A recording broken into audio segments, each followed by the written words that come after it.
کسی کے ساتھ تکبر کے ساتھ پیش نہ آیا جائے۔ اللہ تعالیٰ تکبر کرنے والوں کو پسند نہیں کرتا۔ تکبر کا تعلق جو ہے، تکبر کسے کہتے ہیں؟ تکبر کا مطلب ہوتا ہے دوسرے کو حقیر سمجھنا، دوسرے کو گھٹیا سمجھنا، دوسرے کو اپنے سے کمتر سمجھنا، تکبر یہ۔ اور اس کا الٹ ہوتا ہے عاجزی، جو پازیٹیو ہے، جو مثبت خوبی ہے وہ ہے عاجزی۔ تو تکبر سے پیش نہ آیا جائے، تکبر سے پیش نہ آئیں، یہ ایک حق ہے جو ہر بندے کا ہے، ہر مسلمان کا ہے۔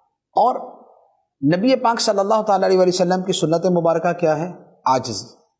سرکار دو عالم صلی اللہ تعالیٰ علیہ وآلہ وسلم سید المرسلین، اللہ کے محبوب، ساری کائنات سے افضل، تمام فرشتوں سے، نبیوں سے، رسولوں سے افضل، لیکن آقا کریم صلی اللہ علیہ وآلہ وسلم کی عاجزی اور آپ کا حسن اخلاق، آپ کی ملنساری، آپ کا خوبصورت رویہ کیسا تھا کہ سرکار صلی اللہ علیہ وآلہ وسلم بیوہ عورتوں اور مسکینوں کے ساتھ تشریف لے جاتے اور جو ان کا کام ہوتا وہ پورا کر دیا کرتے تھے۔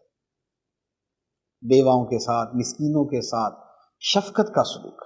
پھر آقا کریم علیہ الصلوۃ والسلام کا رویہ اور باقی امور کے اندر کہ عاجزی پسند فرماتے تھے۔ آپ کے رویے سے دوسرے کو غلط فیلنگ نہیں ہوتی تھی۔ آپ کی نبوت کا رعب جو ہے وہ اول نظر کے اندر دوسرے کو متاثر کرتا تھا، وہ ایک شان ہے، لیکن اس رویے کے اندر ایک بڑائی کا احساس دوسرے کے سامنے آپ نہیں پیش کیا کرتے تھے۔ تو اب کیا ہے؟ اب یہ جو تکبر والا رویہ ہے، یہ جو تکبر کرنا ہے، اس کی کئی صورتیں ہوتی ہیں۔ زبان سے بھی تکبر ہوتا ہے، انداز سے بھی تکبر ہوتا ہے، رویے سے بھی تکبر ہوتا ہے، چلنے سے بھی تکبر ہوتا ہے، بیٹھنے کے انداز میں بھی تکبر ہوتا ہے۔ تو اب کسی بھی صورت میں دوسروں کے اوپر اپنی ایسی برتری نہ جتائی جائے کہ جس سے لگے کہ ہم دوسروں کو کمتر سمجھ رہے ہیں اور اپنے آپ کو دوسروں سے بڑا سمجھتے ہیں۔ تو اب اس کی جتنی صورتیں ہیں، اب وہ تھوڑا سا آپ غور کریں گے تو آپ کے سامنے آتی جائیں گی کہ کہاں پر کسی کی گفتگو کا انداز، یا کسی کے ملنے کا انداز، یا کسی کے دیکھنے کا انداز، یا کسی کے بولنے کا انداز، یا کسی کے لوگوں کے پاس جانے کا انداز، یہ تکبر پر مبنی ہے یا اس سے ہٹ کے ہے۔ اوورآل گفتگو کر رہا ہوں، فرد معین کے بارے میں ہم یہ نہیں کہیں گے کہ بھئی یہ بندہ دیکھو جو ایسے مل رہا ہے یہ تکبر کر رہا ہے، یہ غلط ہے، ایسا نہیں ہوتا۔ بہت سارے لوگوں کے دماغ کے اندر تکبر کے اپنے ہی مفہوم ہوتے ہیں کہ اگر پاس سے گزرنے والے نے سلام نہیں لیا تو بولا تکبر ہے، اور اگر کوئی آدمی جو ہے وہ بھاگ کے آ کے ملاقات کی کوشش کرے اور سامنے والا مصروف ہے اور اس نے پوری توجہ سے ملاقات نہیں کی تو بولے کہ تکبر ہے، یہ غلط ہے۔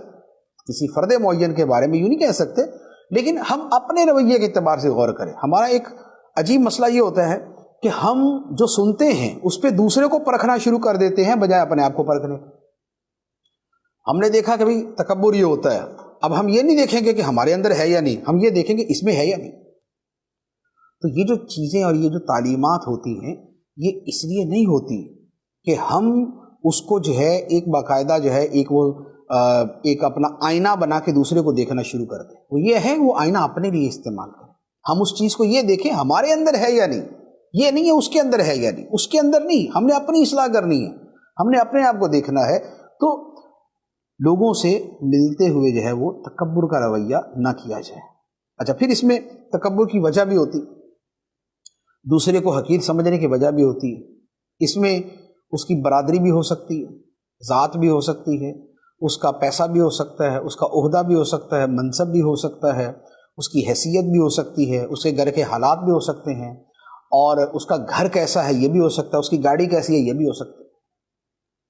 تو ان سب چیزوں کے ذریعے دوسروں کی شخصیت کو نہ پرکھیں، حقارت کے اعتبار سے، بڑائی کے اعتبار سے، کیونکہ جو مقام و مرتبہ ہے وہ کردار کا ہوتا ہے، گاڑی کا نہیں ہوتا۔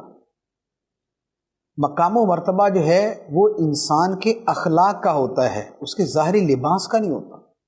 تو اس سے کوئی پیمانہ نہیں ہے کہ ہم لباس کی وجہ سے کسی کی ججمنٹ کریں۔ تو ہم اپنے اعتبار سے ایک دوسروں کا حق سمجھتے ہوئے ان کے ساتھ رویہ یہ کریں کہ ہم تکبر دوسروں کے ساتھ اختیار نہ کریں۔